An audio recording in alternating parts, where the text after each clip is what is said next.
পশ্চিম আফ্রিকার দেশ মালির উত্তর ও মধ্যাঞ্চল সহ দেশটির অন্তত 5টি কৌশলগত শহরে একযোগে বড় ধরনের সমন্বিত হামলা চালিয়েছে সশস্ত্র বিদ্রোহীরা।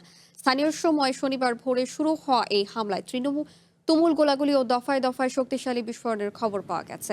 মালির সরকারি বাহিনী ও তাদের সহযোগী রাশিয়ার আফ্রিকা কর্পস বাহিনীর ঘাঁটিগুলোকে লক্ষ্য করে এই হামলা চালানো হয়েছে। মালির সামরিক বাহিনী এক বিবৃতিতে জানিয়েছে তারা এই হামলা প্রতিহত করেছে এবং বর্তমানে পরিস্থিতি সম্পূর্ণ নিয়ন্ত্রণে রয়েছে। সেভারেতে 20 জন এবং গাঁওতে 6 জন সন্ত্রাসী নিহত হয়েছে বলেও দাবি করেছে মালির সেনাবাহিনী। তবে গাঁও শহরে এক সরকারি যোদ্ধা নিহত ও 4 জন আহত হয়েছেন।